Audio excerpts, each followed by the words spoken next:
Hey, everybody. Welcome to the Jim Masters Show Live Entertainment Lifestyle Variety Talk Show series. How's everybody doing today? Well, if you're not having a good day, what we hope to do is put a smile on your face. We always say that because sometimes, life is a little crazy and we're not always having great days, right? Especially the last couple of years. It's been a little Twilight Zone-like. So you're here to have a good time. We're here to have a good time with you, and we welcome you. We're approaching almost 800 episodes of this series in just 2 years, which is really hard to believe. But thanks to everybody for all of the great comments, all of the Instagram messages, the tweets on Twitter, the Facebook posts, sharing the links, everything you guys are doing to continue to spread the word about our show, where guests and viewers keep telling us we're bringing back the lost art of conversation. I mentioned that during the show because we're always getting new viewers who are watching. We have an international audience of viewers who call themselves the Levity Squad. That's right. And I think that's really, really cool because we have a lot of light, love, and levity here on the show. And again, I hope you guys are doing well today. If you're not, stick with us. We'll make you feel good. Poignant conversations, entertainment, levity, and sometimes wackiness, because when you're live on air, as we know, anything can and usually does happen. Lots of comments built up here in our JMS Levity chat room. Thanks, gang. We appreciate that.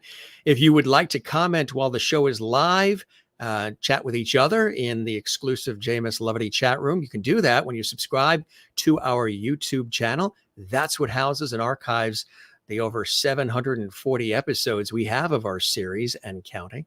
We'll sprinkle in some of your comments on the screen as well. If you want to support the series, you can do the super chat, super thanks, super emojis, super stickers. All that's available for you. And we thank those of you who do that, because that really helps us bring you all this great content day in and day out live with these epic conversations and guests and more coming in from all walks of life. So I see a lot of comments built up. We'll take a look at some of those. And also, thanks for joining us, gang. It's always a pleasure to have you here. We've got an incredible guest who's joining us. He lives in Los Angeles with his wife and child, right? Originally from Arizona, but he's actually on location right now in New Orleans, Louisiana, because he is working on the television series, Your Honor. And he is a prolific film and television screenwriter, producer, author, novelist as well. And he penned this incredible book that everybody's talking about, The Local. It is a riveting new legal thriller. And we're going to talk about that as we welcome Joey Hartstone to the show in just a second. Not only is he known for that great book, but did you ever see LBJ starring Woody Harrelson? That was his baby. Yes. Joey's as the screenwriter. How about episodes of The Good Fight? Yeah, another fantastic one with Christine Baranski, who I have an opportunity to know personally as well. And she is the real deal. She is a spectacular actress, and even better, a wonderful person. Also, Shock and Awe. Did you see that? Yeah, he was involved in that. Project Runway. And you thought he was just a writer, right? No, he is involved in every aspect. And there's Your Honor, which is on Showtime, which he is a part of as well. And that's why he's in New Orleans right now with his family. Actually, his wife and child are there with him too, which I think is really cool. Let's tell you about this latest work, which is The Local, which everybody's excited about. Well, first, to set the stage a little bit, Joey grew up in Flagstaff, Arizona. Small town, not unlike Marshall, Texas, which is the setting for The Local. After graduating from Brandeis University in 2005 with a major in political science, he moved to Los Angeles with dreams of becoming a screenwriter. He said it took about a decade of working on several reality TV shows, studying at UCLA, and writing lots of scripts that no one was reading, which happens often. He wrote a screenplay about Lyndon Johnson that ultimately became the movie LBJ, directed by Rob Reiner and starring Woody Harrelson. He also wrote the screenplay for Shock and Awe, for which he reteamed with Rob Reiner and Woody Harrelson. Also, Joey worked with Robert and Michelle King for 2 seasons on the acclaimed series The Good Fight, and is currently the showrunner and an executive producer on Showtime's Your Honor, starring the one and only, one of the great actors. We hope to get him on our show one of these days, whether it's Malcolm in the Middle, while he was the dad, or Breaking Bad, Your Honor, or even that great play he was in recently about the news network on Broadway, Bryan Cranston, one of today's greatest actors. Joey is a member of the International Thriller Writers and Mystery Writers of America, too. He lives in LA with his family. He says he still dreams about becoming a lawyer someday, but he thinks he'll probably just stick to writing about the law for entertainment. But let me tell you, he's really been quite busy, because this book has taken him in so many different directions. And you know what's cool about the book? You see it on the screen. You see LBJ on the screen, but you also see the local. This book the fanfare has been extraordinary. He drew on his experience writing for the big and small screens with LBJ, Shock and Awe, The Good Fight, and Your Honor, and his lifelong fascination with the law and his Southwestern small town upbringing for the debut of the legal thriller, The Local, which is published by Doubleday and literally just came out in hardcover June of this year. Joey had always threatened to go to law school, but found his calling writing stories for legal shows. And during the research, he learned of Marshall, Texas, and its unique position in the legal world at large. There's no business in the little, seemingly unremarkable town in East Texas, yet it's home to more patent lawsuits than anywhere else in the country. And global corporations from Apple to Boeing to Xerox to Zappos win and lose billions of dollars there as well. The Local is centered around James Eucuri, a patent lawyer in Marshall, who is freelancing for powerful lawyers to help them win patent lawsuits, all while struggling with grief over his wife's death and the burden of his father's legendary status as a lawyer in the courts. Don't want to give too much away, but it's really an incredible book that has a lot of poignant moments. It's a riveting legal thriller, and it's also a poignant narrative about grief, addiction, love, and second chances. You see it on the screen there. Here it is again, The Local. You're going to want to grab this book because it's a page turner, gang. It truly is a page turner. I said to Joey, how, you're working on major TV shows and series, executive producing, writing, working with all these amazing talent. And in our business, you guys know I work in television, radio, stage, and film as well. So he and I speak the same language on many different areas, kindred spirits. How did you have time? Well, when he started writing the book, all of a sudden the phone rang, and all of a sudden all these other shows and things started coming his way. And sometimes in this crazy business, that's exactly what happens. Let's welcome, live and direct, on location from New Orleans, Louisiana, USA, Joey Hartstone is here. Joey, welcome to the show, my friend. Good to have you with us. Good to be here. Thanks for having me, Jim. Fantastic. So that's what happened, huh? You started writing the book. The book has been a labor of love. And then all of a sudden, you have a child. Congratulations. Thank you. Then the phone's ringing and all these additional opportunities, and television happened, huh? Yeah, you have those slow moments, and then you have the busy ones, and you wish you could spread it out a little more evenly, but the world doesn't work that way. So you've always had this craving, growing up originally in Arizona, to want to go into law while also being a wonderful writer and getting your feet wet in television and film and more. Tell us about this passion for law that you've always had. Yeah, I think it probably started with my father, who had gone to law school, and he never practiced law, but he always appreciated that he had that in his background. And then I'd say it feels like half my family and half my friends are lawyers or went to law school, and everyone that I was hanging out with in college went to law school, and I just didn't have it in me to do more schooling at the time. And so it was something I wanted to do and just kept putting off. And now I'm 40, and it may never happen, but it's still something I'm really interested in. So it's something that you might still pursue. I mean, you've been dabbling really close to it with your writing, which is really, really cool, huh? So does that sort of work out the frustration for you? I think it lets me live out my fantasy just enough to satisfy that urge. So I think maybe I've gotten to do just enough of the legal stuff to keep me away from law school. Tell us about, we'll talk about The Local, because again, congratulations on it. I know in writing a book that it does not come easy, and there's a lot of rewrite and there's a lot of rethinking it all. And you've been doing it, for a long time. And then this book came along, but before that was LBJ. I mean, and that was something that came right out of the gate, but took a long time to put together and to master. For that being one of your first, widely known projects, I was just telling you before we went live on the air, what a cool one to have come out of the gate. Tell us about that, and with working with Rob Reiner and Woody Harrelson. I mean, that's incredible stuff. Yeah, I was kind of living, I think, a sort of typical struggling screenwriter existence in LA. I'd been here for almost a decade and had written a bunch of scripts and finally got some representation, but it was sort of slow coming. And then I was working with a few producers, Tim and Trevor White at their company Star Thrower, and they had this idea. We all kind of love politics, and we would just talk about political stories that we were all interested in. And they had this idea to do a movie about LBJ just during his vice presidency in the first few days of his presidency. And so on spec, I wrote this script and we refined it for about a year. And then they got Rob Reiner interested in directing. And then Woody was interested in playing it, but just sort of couldn't commit for what felt like an eternity. But when he finally signed on, we got financing from Matthew George, and we had this movie. And it was sort of like after 10 years, all of a sudden it felt like an overnight thing, and my dream came true. And so we got to make this movie. Spent a couple months in Louisiana filming it, and yeah, it sort of started my career.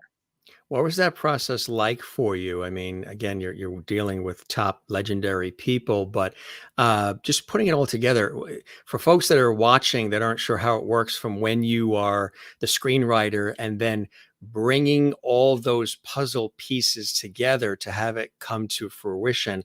This was epic. I mean, kudos. It was really, really well done. And I encourage folks to, where can they find this? Is it available for streaming? Is it available It anywhere? is, yeah. I want to say it's actually streaming either on Amazon Prime or on Netflix, but you can definitely purchase it or rent it for sure. Cool. I Yeah. encourage people to do it. It really is a top shelf production. But when you start with the germ of the idea and then you see it come to fruition, tell us about what that process is really like. Yeah, it's weird. It's an act of faith. Every time I write a screenplay or a television script, I never really think I'm going to see it in the theater or on TV, especially when it had never happened yet. So it was just incredible. It was reworking the script over and over for well over a year, and then like I said, each piece comes together one at a time. So you get a director who's interested, and then you start going to cast, and it was just one by one. But it always felt like it was going to slip away, and then when it finally happened. I remember the day Tim White sent me a screenshot of Woody's signature on the contract, and it became a real movie. And then it was still several months before I got to New Orleans. And yeah, that first day, just walking around during pre-production, you have this idea that's in your head, and that you maybe have conversations with a few producers about, and then all of a sudden there's 200 crew members and people doing all these jobs, and it's a trip. It really is, isn't it? I mean, I'm sure when you were home, you had to do a little high fiving, like, "Hey, gang, Woody Harrelson signed on. I'm working with Rob Reiner." They're like, "What?" Yeah. It was. I mean, every single day I had moments where I thought, I just can't believe this is what I get to do. This is so lovely. Yeah. Yeah, it never goes away. How long did it take to, film it and get it all together, that LBJ? Yeah, I think I mean, a couple of years from the original idea till we were filming, and then I think it took about a couple months of pre-production, and then maybe 2.5 months to shoot it, and then some editing for several months, and then we were doing festivals and screening it, and then it hit the theaters. But Mm, that last year and a half was pretty fun. really incredible. And the response to it has been terrific as well, right? Yeah, it was good. I mean, it was I got very lucky. You can sometimes you don't know what your first successful project is going to be, and this one is actually exactly what I would want to be doing. It's politics, it's interesting characters, it's real world stuff. Involves a lot of research and history, and so those are sort of all the things that I'm interested in. So yeah, it was definitely a fun experience. Some other projects that I mentioned in the introduction that people are familiar with. Also, The Good Fight, from the folks from The Good Wife. Tell us about this and your involvement with this. I mean, a fantastic cast, a great production as well. Christine Baranski and company. Tell us about being involved in this. Yeah, well, I think we were talking a little bit about it, but I think getting that first break is always the hardest thing. And then if you're lucky, you kind of meet some good people who keep keep giving you opportunities. So that's what was true for me. There's a producer named Liz Glotzer who was working for Rob Reiner when we made LBJ, and then she went to work for Robert and Michelle King, who created The Good Wife and The Good Fight, and they had this new show, and they were staffing up their writers' room, and Liz mentioned me, and I was fortunate enough to get a job on that. So I got to work on that show for the first 2 years, and it's so nice to be a part of it. They just finished filming the finale of the series, which should Mhm. air I think later this year. So it was a Yeah. great entry into the television world. Had an opportunity to meet and chat on a number of occasions with Christine Baranski. Is she not a class act or what? She's amazing. Yeah, she radiates elegance and class for sure. And funny. Yeah, yeah, She is yep. funny, I tell you. She commands the screen when she's on. She really does. She's just absolutely amazing. Shock and Awe, another one that your baby. Tell us about this, and look at the extraordinary lineup of people, the top of the screen there, who are involved in this as well. How did this idea come to fruition, and how'd you round up the amazing talent for this, Joey? Yeah, I mean, it looks like you would think I thought that that was going to be a success and going to actually happen, but it was still in that period where I thought nothing is I write is actually going to be in the big screen. But we were working on LBJ. We were still trying to get it off the ground, but I was working with Rob Reiner, and he said, I have this idea for a movie about it sort of starts on 9/11 and ends during the invasion of the Iraq War, and I want to do a movie about how we sort of made mistakes to get into that. And so that was kind of the basis of what he had. He said, "Would you be interested in doing a script?" And I thought, "Absolutely, I'll do as many unproduced scripts with Rob Reiner as I can, even if they never get made." What a thrilling experience! So he found these journalists at a company that was called Night Ritter at the time. Oh, These Night four Ritter, journalists, yeah, right, yeah, yeah, big and television company as well, yeah. yeah, and they were sort of four of the few journalists who really got all the reporting right during the run up to the Iraq War, and they just were largely overlooked and ignored. But so we wanted to tell their story, and so I wrote this script mostly, I think, before LBJ had happened, and then we were on the set of LBJ, and it was just it was a really fun experience. It was a fun set. Rob is a very generous and kind human being, and so that's not always the case in any job, but especially in Hollywood.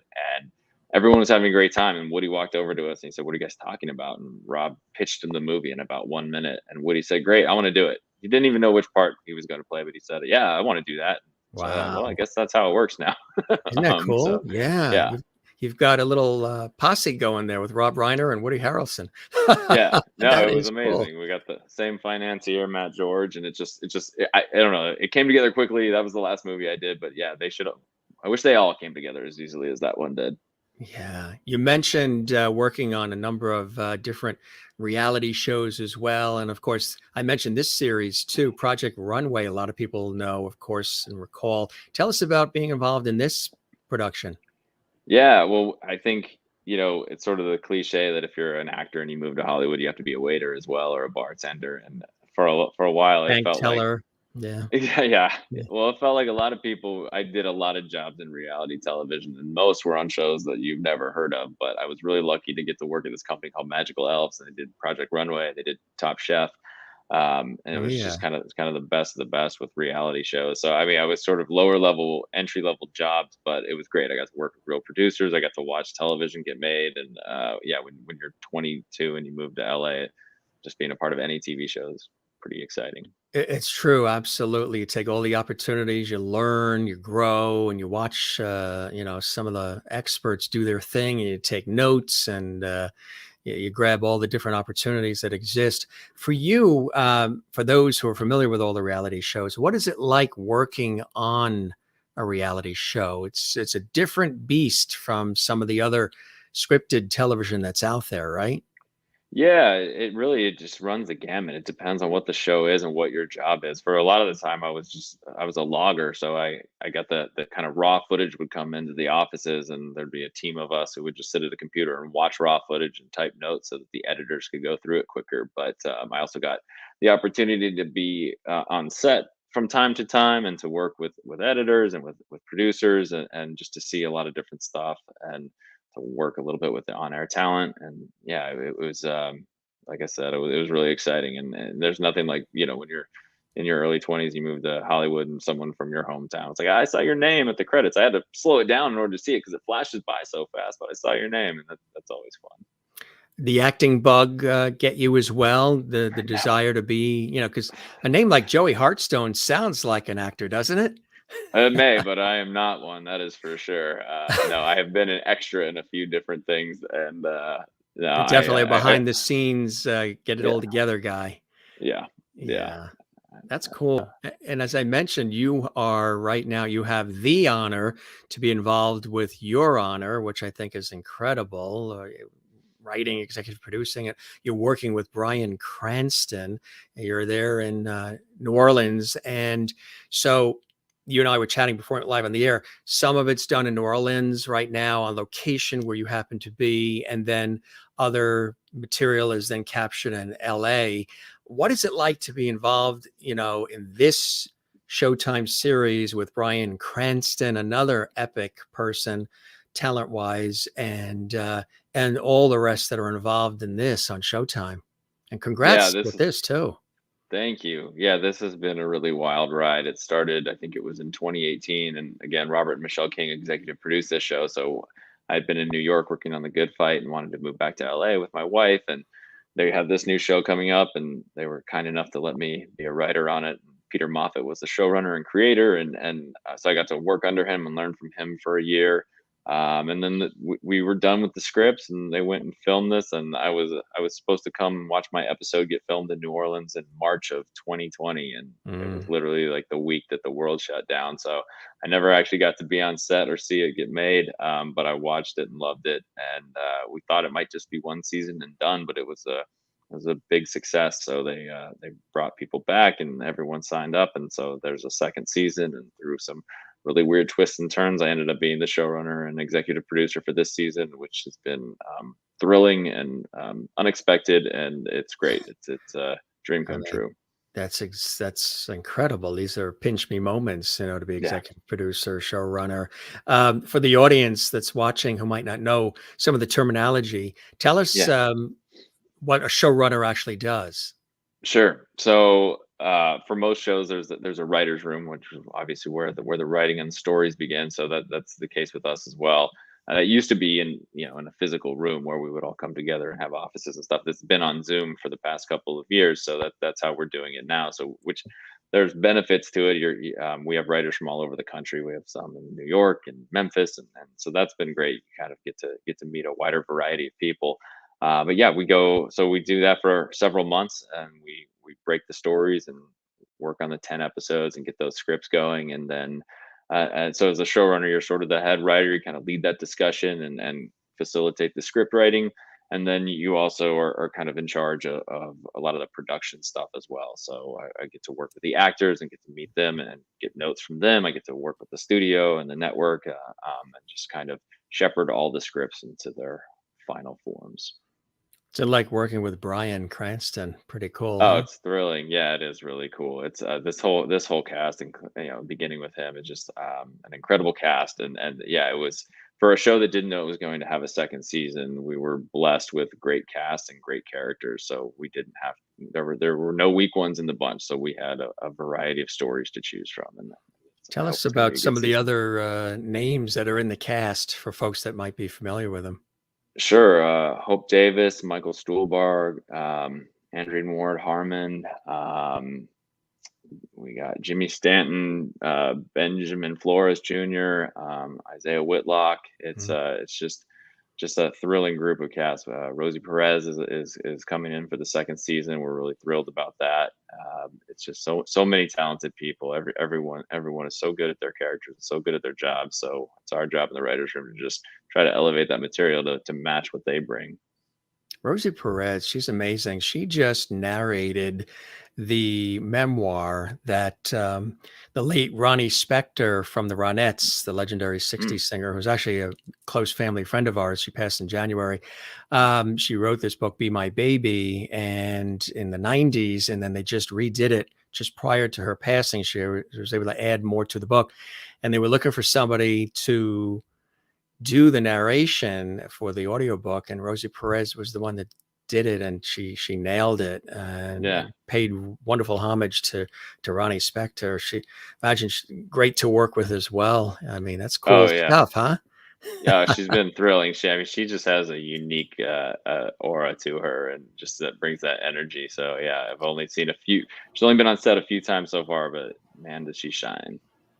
Like Lou Grant said to Mary Tyler Moore, "You got spunk." She's got Yeah, spunk, and she does. lots of it, which is cool. So that's great for folks that are watching who want to know about Your Honor, since you're working on that now. Tell us Yeah. a little bit about the series. Yeah. So it's based on an Israeli series, but so the first season, the concept is Bryan Cranston plays Michael, who's a judge in New Orleans, and his teenage son accidentally hits and kills someone with his car, and it turns out that that person that he hit and killed was the son of sort of the mob boss of New Orleans, and so they wanted to turn himself in, but are worried about the repercussions if they were to do that. So this character, this judge, has to do sort of use all of his legal skills and knowledge and quick thinking to try to save his son throughout the course of the season, and gets involved with the mob and has to do some nefarious things in order to protect his family. Mm, mm. I noticed as you were describing that, your voice got lower and lower and more mysterious. it's it's not necessarily the Yeah. happiest show you'll ever see, but it is very compelling. It is anxiety inducing and very tense, but it's a very compelling show. Speaking of compelling and riveting, here comes that new legal thriller that you penned, The Local. Congratulations on this. As Thank I you. said, the fanfare has been extraordinary. What people have been saying, the reviews from people that are, just everyday people reading it and enjoying it, but a lot of people who are in these industries. Um, Tell us about the germ of the idea for The Local. Yeah, this was one of the few really original ideas that I had that I didn't take from a historical piece. But I have a friend named Nathan Speed who's an intellectual property lawyer, and I went to college with him. And he came to LA one weekend, and we were having drinks, and he told me that his work, even though he's Boston based and usually works in big cities, takes him to East Texas a lot. And so he's told me about this venue where there's more patent infringement lawsuits than anywhere else. And the more he explained why this was, the weirder it got. And then he told me that there's this whole sort of stable of attorneys in East Texas whose job it is to kind of serve as the liaison between these big corporate clients and their out of town legal teams, and the local juries here. And so I thought, well, that's a fantastic character. So it became one of those ideas that I just couldn't let go of. And I kept thinking, is this a movie? Is it a TV series? And then a couple things sort of happened at once. I was up for a staffing position on the Lincoln Lawyer TV series, and I didn't get it, but I read the whole series of books by Michael Connolly, and I absolutely loved them. And I thought, if I were to ever write a legal thriller, I would want to do that. And then the pandemic hit at just the same time that I didn't get that job. And then for some weird reasons in Hollywood, all the screenwriters had to fire our agents as well. So I was sort of adrift after 5 or 6 years of steady employment. And this was the story I wanted to write. And I thought, if I'm ever going to try my hand at a book, now would be the time. And I had the time. So that's what I did. And I'm very fortunate that it actually got published. Mm. So, like you said, in your research into Marshall, Texas, you found it was home to more patent lawsuits than anywhere else in the country. What made you decide to incorporate even murder into James's patent lawyer life? Well, I tried for a very long time to come up with a patent infringement lawsuit that would sustain either a season of television or a novel. And as much as I love the law and even patent law, I just couldn't find something that was entertaining enough as far as a patent infringement suit. So when I finally succumbed and said, okay, let's think about starting in patent law and then moving to criminal law. If I kill a character, what will that do to the story? And it instantly opened it up and made it far more compelling. So that's what I did. That's pretty cool. Now, I would imagine you must have had to do all kinds of research to see how James, a patent lawyer, could use his skills and knowledge to essentially become a criminal justice lawyer. Tell us about that. Yeah, it was kind of a fortuitous situation because the character, even though he's a lawyer, has never practiced criminal law, so neither have I. So I figured if I get anything wrong, or if I make kind of mistakes with my character, it's actually completely in line with him because this is a sort of fish out of water story where he's never had this in his background either. But I have lots of, like I said, I have lots of friends and family members who are lawyers, and then some of them are my trusted readers as well. So my aunt Kathy was a criminal defense attorney for 30 years in California, and so as I created this legal case, I would pitch it to her, and she would tell me what worked and what didn't, or what made sense and what did not. And then I had a few lawyer friends read the drafts as well and give me feedback. So I hope it rings true. I tried very hard to make sure that it conformed to accuracy in the legal world while still having some fun kind of dramatic moments that maybe you wouldn't see in a courtroom often. I mentioned too that you grew up in Flagstaff, Arizona. Did any of that at all growing up in a rural community like Flagstaff maybe aid in or contribute to how you formed the character of James and maybe his attitude in his own small town? Yeah, I think I grew up in one of those places that I tend to envy people, like people who are from New York City or people who are from these really interesting places. I feel like I was from this town that most people don't care about, and the only time most people have been there, they're on their way to the Grand Canyon. So I know what it's like to be in a place that's small and sort of unknown or not that fancy and interesting. But and that's what I saw in Marshall. But I love places like that, and I love the stories about the people who live there. And you know, I do write about things that I haven't experienced, and that requires research and trying to get into the characters. But it's always nice to be able to kind of rely on your own life experience. And so the idea of this East Texas town was not too dissimilar from a southwestern state like Arizona, and so I felt like I had a decent handle on who these characters were, and certain aspects of their lives and their backgrounds felt very similar to me or to people that I grew up with. And so hopefully that rings true in the book as well. We were talking about this passion that you have as well, Joey, for law. With that lifelong fascination with law, did you ever consider patent law yourself when thinking about going to law school? Definitely not patent law. I think criminal law would have interested me more. But yeah, I toyed with going to law school many times. That was always the plan when I went to undergraduate. I thought I'll go straight into law school, and then I just didn't have it in me to do 3 more years of school. And then I moved out to LA, and I kept saying to myself, if the screenwriting stuff doesn't work, I would genuinely be interested in going to law school. So I'll do that. And I took the LSATs, and then I got into UCLA, and I got to do the master's program in screenwriting. And basically, every 2 or 3 years, I'd say, if nothing happens in my screenwriting career, I'm going to go to law school, and I'd get just enough to keep me trying. And then finally, after, like I said, after about 10 years, something real happened, and that diverted me from law school probably permanently. I mentioned also that you've had this incredible background in writing for law type shows. I would imagine you've been able to pull from some of that experience, right? That's helped in Yeah. maybe being a contributor to the way you've written The Local. Oh, absolutely. So, like working on The Good Fight, I mean, that's a show where every single episode is at least one legal case, if not two or three. And there are a few of the writers in the room are lawyers as well, and then Robert and Michelle King, who had done like almost, I think 150 episodes of The Good Wife. They're so good at breaking stories and legal stories and cases, and so it's like this really intense boot camp. And so did 2 seasons of that. So that's 6 or 8 months of being in this room every single day talking about the law, trying to come up with characters and cases and twists and turns in these legal stories. And so then when I did this myself, it was just sort of like being in that writer's room, just without the benefit of 8 or 9 other other writers who could lend their talents. But it was only one case I had to do, and I had a little bit more time to break it. So that's what I did. That's really cool, the process. Like I said, the book has had some fantastic response from people and terrific comments. I want to mention a few of them here. William Linday, author of the New York Times bestselling Defending Jacob, says, and we quote, "This is a sizzling, fast paced read that drew me in, kept me turning pages right to the end.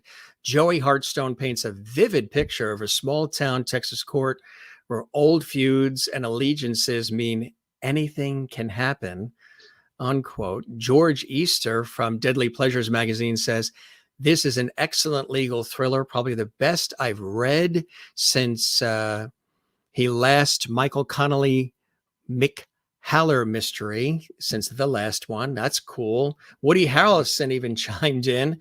The Local has everything I love in a book. It's a thriller, a whodunit, a sexy courtroom drama. It's a real page turner with fascinating characters that take place in my home state of Texas. Enjoy. PJ Vernon, author of Bathhouse, writes, unraveling a fraught legal system page by gripping page. The Local is an extraordinary and unforgettable powerhouse of a debut. Hartstone's masterful storytelling and switchblade sharp wit make for a piercing and wildly entertaining thriller about the fragility of power and the fervish and cruel desperation of those who wield it. An absolute must read. And another one coming in here from Michelle King, co-creator of The Good Wife and The Good Fight and Evil, a spectacular courtroom thriller that kept me turning pages like the best of Grisham or Thoreau. I loved everything about The Local, except for the hours of lost sleep when I couldn't put it down. Let's hope that Joey Hartstone is working on a sequel because I can't get enough of these characters. That is very, very cool in terms of some of the commentary. It is one of those kinds of things where, you know, you're going to be all in. You're not going to want to put it down.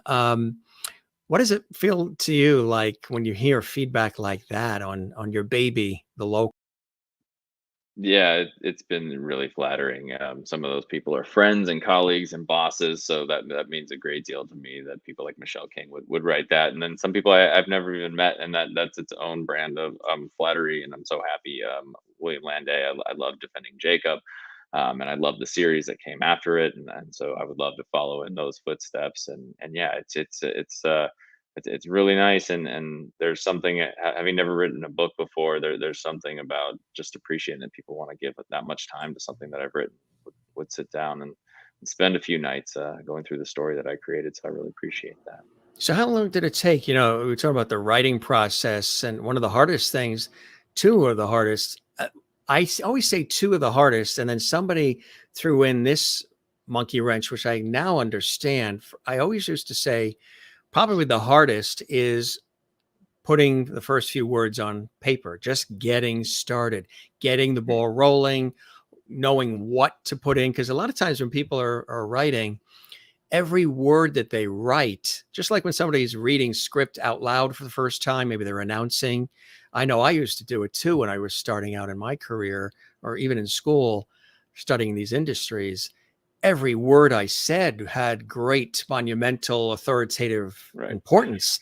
This, Yeah. you know, everything was punched. And then like, you don't have to punch it all. Sounds good for a promo read, but you don't have to punch it all. So I would always say that starting was hard, and then knowing when to finish, when to be satisfied and put the period on the last sentence and be able to walk away and say, it's done, I'm good, you know, finite. Then somebody else that was a novelist was on, I say a couple of months ago, and they said, you know what they found the hardest? The middle, sort of the bridging the earlier parts and what's going to be the later parts, and finding the bridge, the segues in the middle.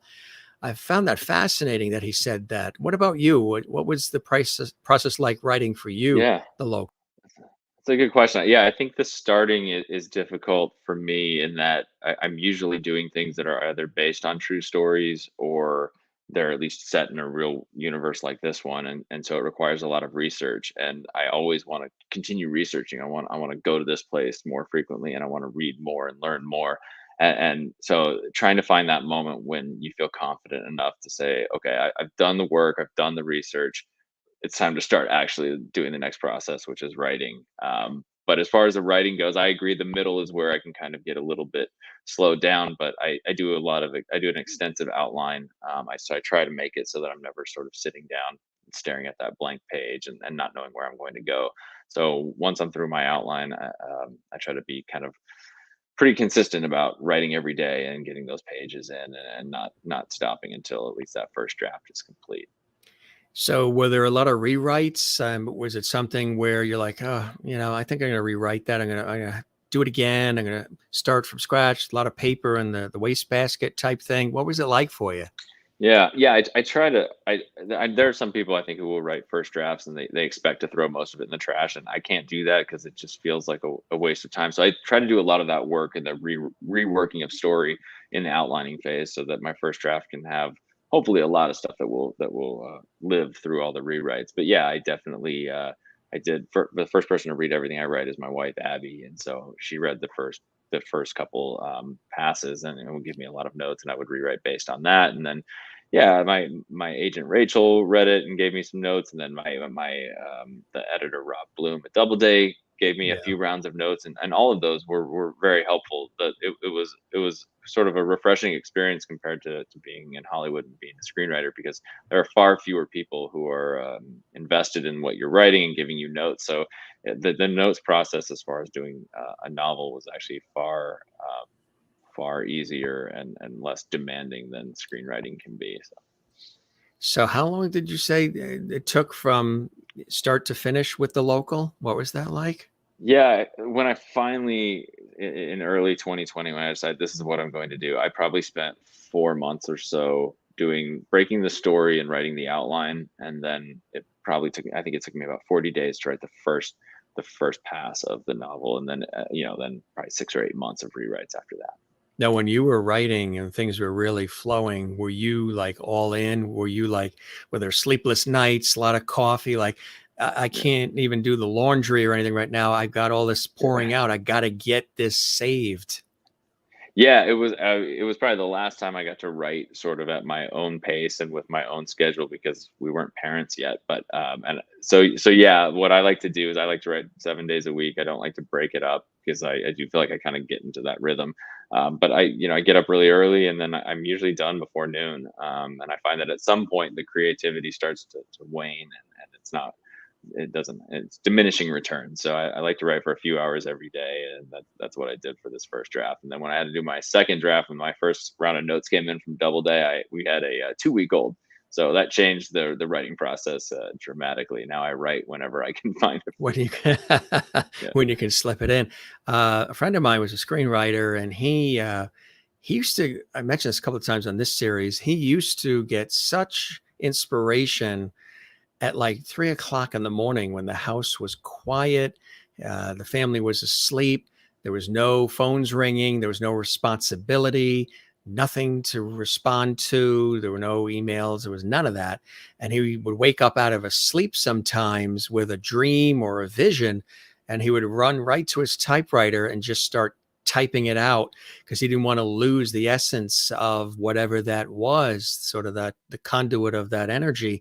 Um, how about you? Is a morning good for you? Afternoon? Do you yeah. sometimes have those late nights where the house is maybe a little quiet and you're inspired? Yeah, I'll write whenever I can now, but I love the mornings. I would say I don't wake up with inspiration as much as I wake up with anxiety, or a need to use those quiet hours, as your friend said. But yeah, I'll wake up and I'll think, well, everybody's asleep, no one's bothering me, no one's asking anything of me. So if I don't write now, I'm never going to get hours like this today again. So yeah, those morning hours are kind of precious for me. Do you see a sequel in the offing? Is that something that is you're toying with? I sure hope so. Like I said, the Lincoln Lawyer series was a good model and inspiration for this, and that I think has 6 or 7 installations at this point, or installments. And yeah, so I created this character, and this is a character that I really like, and that I would hope to revisit, as well as some of the supporting cast. And this location is a location that really interests me, and the idea of taking a patent lawyer and continually pulling him back into the criminal defense world and doing this type of law that he sort of always dreamed of doing, but was also scared of practicing. So yeah, I've got the next probably 2 or 3 ideas ready to go. If there's enough demand to write more books, I would love to do that, and maybe even see it on screen one day as well. That's what my next question was going to be. Is it something that you hope maybe would become something on screen, whether it's a full blown production, one shot deal, or maybe even sort of like a mini series or something? I did develop the idea as a TV series, and I thought I was going to pitch it. One of the reasons I was happy to do it as a book is that usually when you pitch a TV series, you rarely sell it, and so you come up with all these great stories that you want to write, and then you never get the chance to write them. So I thought, "Well, if I write it as a book, even if it doesn't get published, I'll have this really fulfilling experience of writing the story that I really want to tell."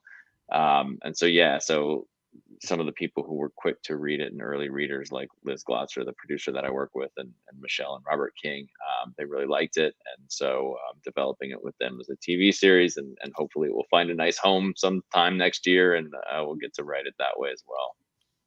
Do you already have people, you don't have to say who, but do you have people already in mind that you think would be perfect for the characters?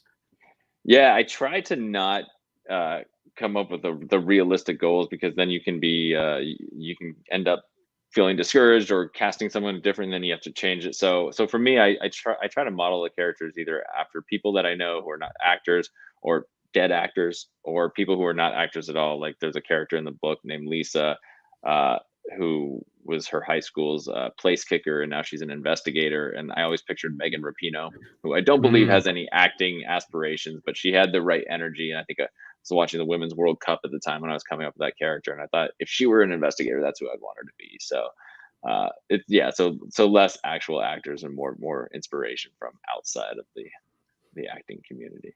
Who are some of the folks that you've always liked to read and follow? Some of the work of other authors and novelists and writers? Yeah, I mean, certainly the big ones like Michael Connelly, Scott Turow, and then I mean, I think I grew up at the perfect time to fall in love with John Grisham and to have him make me fall in love with legal thrillers. So, and that's both novels and book writing, and then also all the movies that came out of his work. But I was kind of a weird kid when I was 12 or 13. I wasn't watching Star Wars. I was watching The Pelican Brief and The Firm and The Client. And those were the movies that I loved, and those were the movies that I wanted to write. And so hopefully this book feels a little bit like that, because those are the stories I grew up loving. What about TV series and TV shows growing up? What are some of your favorites? Yeah, sort of the same thing. I mean, I just didn't watch a lot of things that were made for kids. I loved watching television. My dad sort of said, "If you're going to watch TV, you're going to watch what I want to watch." So I grew up watching MASH and Cheers and things that were. Perry Mason? Yeah, I never saw the original, but I certainly have seen the one that came out recently. But yeah, so I just stories. I mean, I watched L.A. Law, and I must have been 8 years old or 9 years old, and I got to work with a writer named Billy Finkelstein, who was on that show from the beginning. But yeah, those are the types of stories that I was interested in. Real people, kind of. I was always fascinated by adults. I didn't want to live in fantasy worlds as a child. I wanted to grow up and do mature things, and I think the law was sort of that for me. Did you get into any of the medical dramas, the ERs, the Grey's Anatomy, some of those at all? A lot of Yeah, I legal ease in those too. Yeah, my dad and I had this habit of always picking the wrong show, so the one that was not going to be as successful. I remember ER and Chicago Hope came out the same year, and we were Chicago Hope diehard fans, so we watched that and loved that. And I think it got a couple of seasons, and people started leaving the show, and then it got canceled. Meanwhile, ER went what The 20 ER years, so right. yeah. So we weren't the luckiest pickers, but yeah, the legal and medical dramas, just they're unending with their stories for television. So. ER definitely added to George Clooney's resume for sure, huh? Shoot, Yeah, definitely. incredible series. Cool stuff. So, what is it like? You're a young dad now, and you're married, and you have all this work now in television. You just wrote this book. How you juggling it all? For those that are watching, saying, "How's he juggling all of this and still vertical talking to Jim Masters right now?" What's your secret? Yeah, a lot of coffee, a very supportive wife who takes on a lot of this, responsibilities and duties of taking care of a small child, and just a great support system. My in-laws are here right now, and my mom came to visit us recently, so I've been very fortunate that as I was thrown in the deep end of this series that I'm working on right now, and of course, it happened at the exact same time that the book was coming out, so I have been very busy, but I love what I do, so that is certainly helpful. It makes it very easy to go to work and work hard every day, but then also just an incredible support system with all my family. Are you getting a chance to check out any of the eateries there in New Orleans? Any of the, jambalaya, the gumbo, some of the favorites seafood and all while you're there, or are you stuck with just the craft services on set? Yeah, it's a little bit of that. Actually, I've been stuck in this house that we're renting all day working on the show, and my wife and in-laws went out, and I think they did go to a nice local eatery, and I think they brought me some jambalaya back, but I haven't been out there in several hours, so we'll see what happens when this is So over. since you're working in television, is the brick wall behind you real, or were you able to get somebody to drop off a prop? No, we Airbnb this house. It's got 4 bedrooms. It's got, I don't know, it feels like eight fireplaces that are sealed shut. So I was looking for, it was either this or a white wall. So it was the only background I could find that was a little bit interesting. So You that's know, right. it's nice. It's refreshing in its own sort of rustic way, because so many Yeah. people these days, when you see them doing conversations, where they're not in the studio with the person, they all have these massive bookshelves behind them. And then Yeah. you ask Yeah. them, did you read any of those? And they're like, Yeah. no, they're just there for No. show. Yeah, exactly. No, yeah. No, this was my version of hiding in a cave and hoping that I was far enough away from my sleeping son that I wouldn't wake him up. But glad there's a little brick here. What do you see for the future? What are some of the things? I mean, you're immersed in Your Honor and other things now. The book is just out. Congratulations on it. What are some other things that you have on the radar for Joey Hartstone in your career? Yeah, well, those two things should keep me busy for a while. I'm working with a friend of mine named Adam Tolzitz, and we pitched a podcast about a year ago, and finally found a home for it. And then literally 2 weeks later, I got this job. So we've hit pause on that, but hoping that sometime toward the end of the year, I'll get to try my hand at a podcast as well. And then yeah, that's the fun thing about this job is that you really, a show lasts 8 months or 12 months, and then you have no idea what comes next. But fingers crossed that it's not the last thing I get to work on, and I hope whatever comes next is exciting too. Do you see more shows in the offering that you would want to create? Yeah, well, I would definitely want to start with the local, and that one of the nice things about that would be that the story has largely been crafted, so that makes it going into a writer's room on day one, when you really don't know where the story's going. It's exciting with all the possibilities, but sometimes you want for a roadmap, and at least with a book, if it was a 10 episode series, I think there's material in there for at least 5 or 6 of the episodes, and then the job would be sort of filling out the rest of the story. But I think it would be nice to start a writer's room with that much direction. The cover is fantastic. Tell us about the design of the cover of the local. Oh, I love it. It was a guy Yeah. named Michael Windsor at Doubleday that did it. I had basically no input. I said, in the book, there's the federal courthouse of the Eastern District of Texas, which sort of looks like a post office. It's a nice building, but it's kind of unremarkable. And it's the most important courthouse there. And then across the street is this building, which is the old Harrison County Courthouse, which is actually a museum now, but it looks like the Capitol building of this town. It's really beautiful.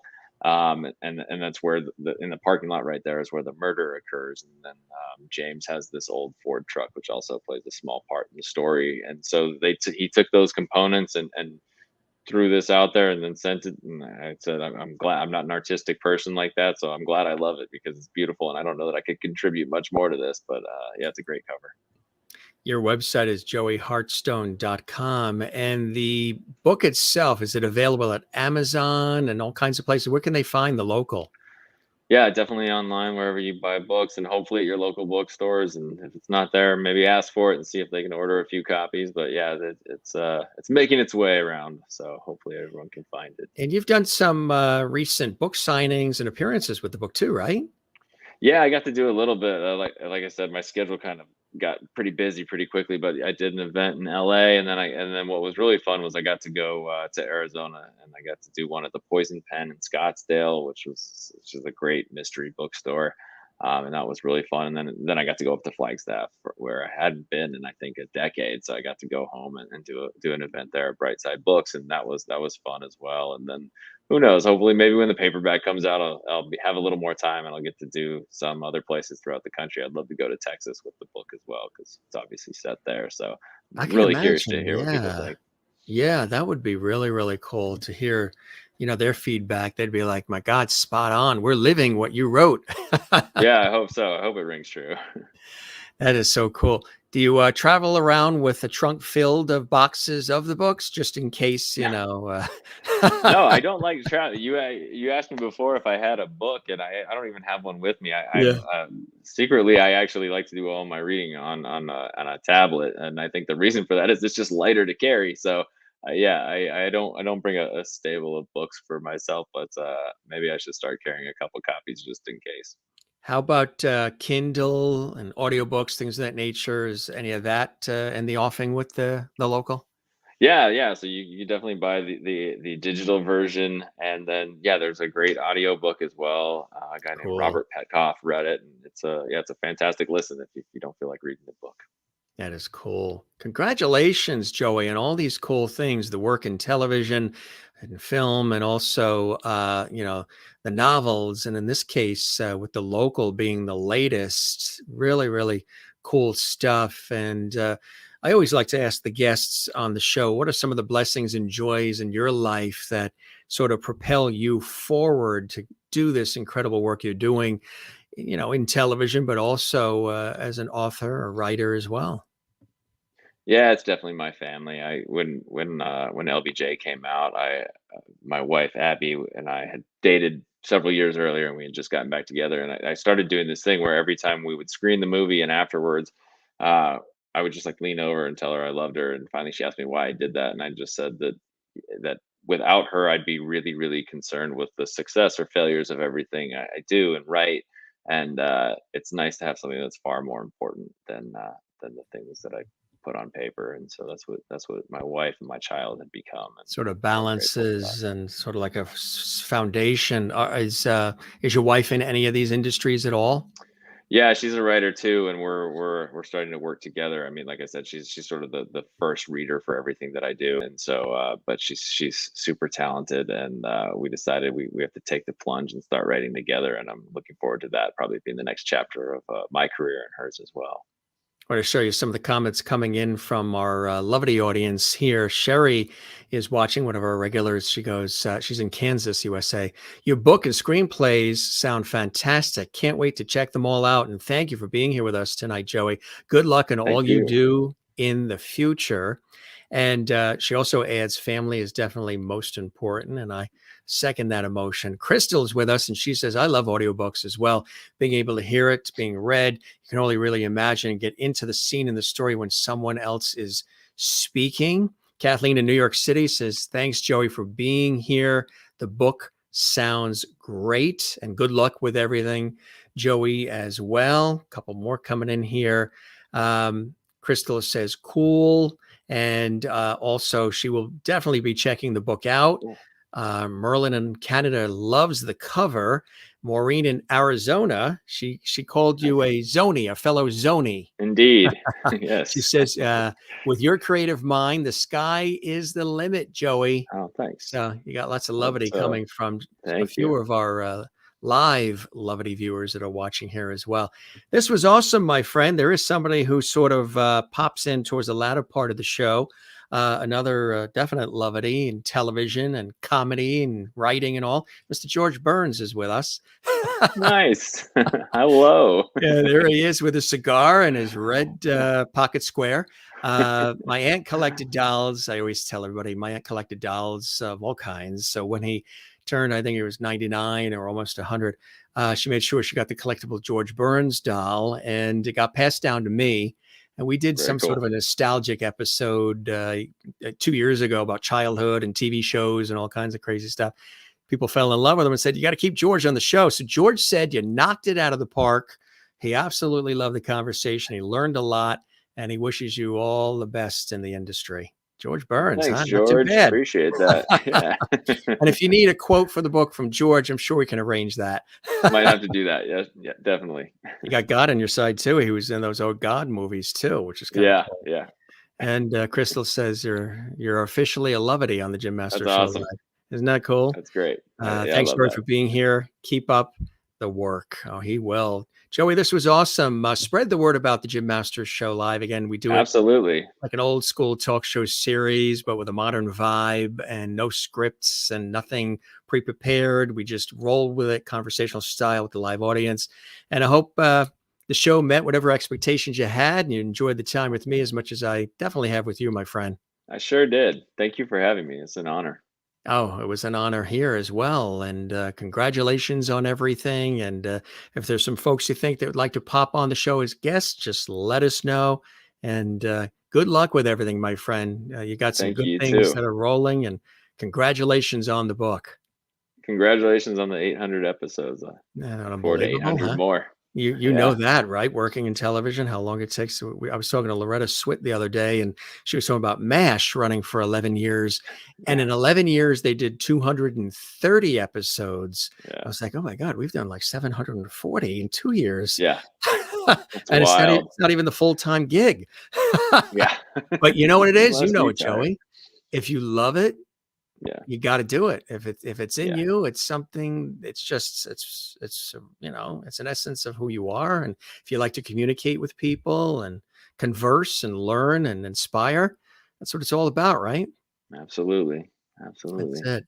Well, continued good success coming your way from all of us here, and let's stay in Thank touch, you. Joey. That would be fantastic. Please. Yes. Yes, indeed. Thank All you. right. Enjoy New Orleans. We'll see you again I soon. will. All right. All right. Sounds good. Thanks, Jim. Cheers. Bye. Incredible conversation with Joey Hartstone. Now, you know all those great television shows and productions, right? And series. And of course, now I know a lot of you have been saying you're going to run out and get the local. That is cool. Again, you can go Barnes and Noble, Amazon, all the cool places. His website, of course, joeyhartstone.com. And LBJ, I mean, you can still get that if you have not seen that. That was absolutely incredible. Some great stories working with Rob Reiner, Woody Harrelson, as well as so many others, including Bryan Cranston. And of course, the book, The Local, this riveting new legal thriller. You got to get this. And I know a lot of you have already said you're going to, so that's cool.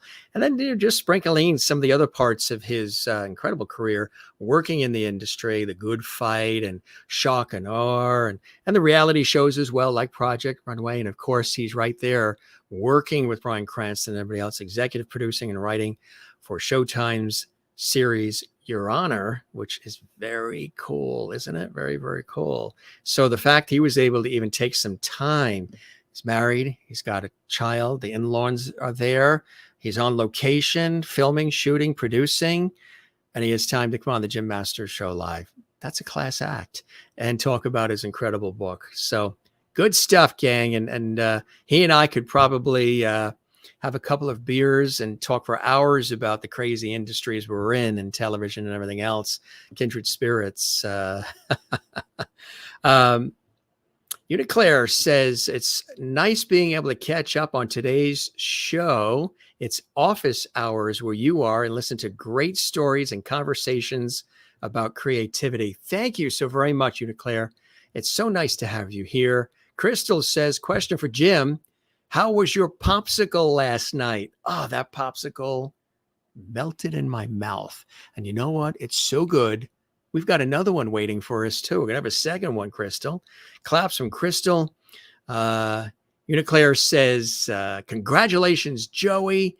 Maureen says, my wish for you is continued success in everything you do. Take good care of you and your precious family, Joey. Beautifully said. And Merlin says, thanks, Joey, for being here. And keep up the good work. Thanks for being here as well, everybody, on the Jim Masters Show Live, Entertainment Lifestyle Variety Talk Show series. This was a cool episode. Always having fun with all of you. Be sure and check out, again, the book. It's a winner. The Local, by author, novelist Joey Hartstone. And it was cool having him on the show. Want to let you know, too, we've got another incredible guest tomorrow.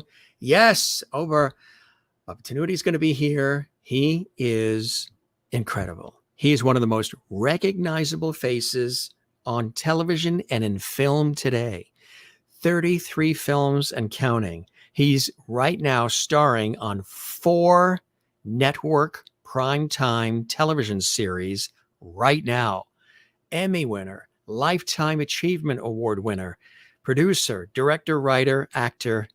He's going to be here tomorrow, live exclusively, just for you on the Jim Masters Show Live. He's all excited. So are we. Saturday, Lots of music coming your way with a legend, acclaimed Latin percussionist, songwriter, producer, recording artist. Chili Willy Groove is going to be with us. He's amazing. We're looking forward to having him on the show. On Sunday, Elizabeth Ward Land. She's an acclaimed Broadway vocalist, film and television actress extraordinaire. We're very excited to have her on the show on Sunday. That's going to be amazing. Then from Hell's Kitchen with Gordon Ramsay. You know that series, right? And the brand new series called Peeled. She's the co-creator, celebrity judge on the all-star new vegan cooking competition TV series Peeled, which is debuting in September. Chef Josie Clemens is going to be with us on Monday. Tuesday, look who's with us. Another legend, legendary actress, comedian, and model. She played Aunt Viv on NBC's The Fresh Prince of Bel-Air series, Daphne Maxwell Reid. Also, her husband is Tim Reid, you know, from so many TV series.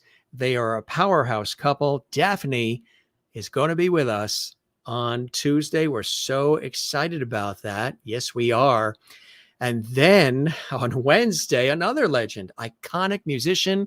He, of course, with Lynyrd Skynyrd, that legendary rock group, and he founded Blackfoot. Ricky Medlock is going to be with us on Wednesday. That's going to be extraordinary. He is a music icon. Let's see, on Thursday, Glenn Hansen, another legend, internationally acclaimed illustrator and animator. He's going to be with us on Thursday next week, which is going to be amazing. Hey, did you catch the conversation we had with another legend? Again, they're all legends here lately. Ava Cherry, what an open conversation. She talked about the love affair and relationship she had with David Bowie. And of course, they're performing together. Also, her friendship and performances with Luther Vandross and Bob Marley and Chaka Khan and so many others. She was with us last night. Her new book, All That Glitters, was extraordinary. Check that out. You can check that out on our YouTube channel. For those of you who know that actor Tony Dow, who played Wally Cleaver on the legendary sitcom Leave It to Beaver, Tony Dow passed away yesterday. Our condolences to his family on this difficult loss. He was only in his 70s. Jerry Mathers, of course, was a dear friend of Tony's. Jerry played Beaver Cleaver on Leave It to Beaver. And of course, Wally was played by Tony Dow. They maintained their friendship throughout the years. And of course, they were friends with Ken Osmond and Hugh Beaumont and Barbara Billingsley, who played the mom and dad. Well, if you didn't see the episode of the Jim Masters Show Live, this very special episode where Jerry Mathers, legendary actor, Beaver Cleaver on the iconic TV series Leave It to Beaver, check it out. It's in the archives on our YouTube channel. We had talked about behind the scenes of Leave It to Beaver, what it was like working with Tony Dow, what it was like working with Hugh Beaumont, Barbara Billingsley. Also, Jerry's career, he worked with Alfred Hitchcock. He's been on so many TV shows, so many series, beloved, and commercials and so much more. But we're mentioning this in honor of and paying respect to Tony Dow, legendary actor who just passed away yesterday. Check out the episode of the Jim Masters Show Live series where we had Jerry Mathers here exclusively on our show. And we talked about Tony and we talked about so much more. So check that out. It's right here on our YouTube channel, Jim Masters TV. Monica Mancini, daughter of legendary film composer Henry Mancini, was with us this week. Double Grammy nominated vocalist herself. And also Greg Field, her husband, and in his own right, a phenomenal recording producer, musician, Emmy-winning and 8-time Grammy-winning. We talked about all these great projects. They're friends of mine. I've known them for years. I interviewed Monica on PBS. I worked with Greg on a PBS special as well. And they are iconic people, and they were with us this week as well. So many great guests, so many conversations. We just absolutely love it. Thanks for all these great comments. And Crystal and Kathleen in New York, thinking about you today, Kathleen. I know it would be your mom's birthday. Thanks, Jim. Great show, and you look great. Love that shirt. Thank you very much, Kathleen in New York City, the Queen of Queens, as we dubbed her, I think about 2 years ago, the Queen of Queens, New York, the wonderful Kathleen Walker. She's always here. These are some of our regular Lovedies who watch live. And Merlin says, wow, what would we do without you? Thanks, Jim. Thank you, Merlin, in Ontario, Canada. We appreciate that. Hope the weather's nice up there in Canada. Our viewers come from all around the world, and we're a very interactive show here. Maureen in Arizona, who is chiming in tonight. Awesome conversation this evening, Jim. You knock it out of the park each and every show. You are amazeballs. That's tonight's word, amazeballs. Write that down, folks. We're going to ask you what the word was 1 year from now. She always comes up with these cool words. And that's our word of the day. So if somebody is kind of cool, just say, you are amazeballs. They may say, huh? But still, you're run with it. See how it works. Cool stuff, gang. If you enjoyed this, feel free to give us a super thanks. That is on our YouTube channel. That helps support us big time. And everything that we do here for you on the show. Also, if you enjoyed this episode and all the episodes you enjoy, comments, I'm looking at the comments that are still coming in. Don't forget to subscribe to our YouTube channel. Click that red button you see there. There's no cost to do that. You just click the red button and you're subscribed. Basically, it's saying you enjoy and appreciate all the shows, all the hard work, and just all the fun, everything that we do with and for all of you right here on the Jim Master Show Live. Love putting these shows together for you. I get excited like you guys do too. If you enjoyed the episode again, also give us a like. There's a thumbs up you see there on the YouTube channel. Give us a like and be sure and leave a comment on the YouTube channel as well. Especially those of you who are commenting live during the show in the chat room. Leave a comment also for us on our YouTube channel on this episode and all the ones that you enjoy, because that helps us get these episodes out to more people. YouTube loves seeing that. We really appreciate it. And then YouTube takes the episodes and they blast it out to even more, millions more around the world. So it does help when you leave a comment, and we thank you so very much. You are welcome, Kathleen. And everybody watching, whether you're watching live or you're watching this later archived, because we do archive all the episodes. Thanks so much for being with us, gang. Uniclaire, thank you very much. Good night. Good day, friends from all over the world. Thanks, Jim. Jim the Great. Thank you. I appreciate that. You're pretty spiffy yourself. You guys are the best. Thanks for watching this episode of the Jim Masters Show. Entertainment, lifestyle, variety talk show series. We thank Joey Hartstone for joining us. Again, one more shot. There's the local. There's the book. It's a page turner. And check out, again, some of the other series and things he's working on. Your Honor, or Bryan Cranston, and so much more. We're going to be back tomorrow, 8 p.m. Eastern, 5 p.m. Pacific, for those that are watching live. For those of you who are watching Memorex, you're watching this later on, stay right here. Another episode comes up in just a second. Now, we don't say goodbye. We say see you later. Ciao, cheers, hasta la vista, avida zain, sayonara, slancha, moilu, take care, see you later. And we wish you all the best. We've got the best viewing audience out there. We appreciate every single one of you. All the comments, all the tweets, all the Instagram messages, the Facebook posts. Share these links directly from our YouTube channel. You look at the episodes, it says there's a share button on all of the episodes on our YouTube channel. Share it to your Facebook pages. Tell everybody about our series. Share the levity. Don't keep it a secret. And share the episodes. And those of you who have been doing that, we see you doing it. We thank you and you and you and you for all that levity. It means a great deal and helps us out. It helps us out. It takes a village, gang. You're the best. All right, we'll see you on the next one. Take care. Be well. Love one another. Take care of one another. And take care of you. Make sure you take care. I know I'm one to say that. I always say it every day, and then I'm running around like a chicken with its head cut off. Today we had a couple of radio shows. We had a television shoot. I had 4 scripts to write, this show to host, and a bunch of other cool things that I absolutely love. But it was a really busy, crazy day. And but we love it. We're doing what we love and love what we do. And that's That makes a big, big difference. And it's really cool stuff when you get a chance to do that. So you guys are the best. All right, we're going to take off. Thanks for being with us, gang. We love you all. Thanks for watching this episode of the Jim Masters Show Live. Take care, be well, and cheers.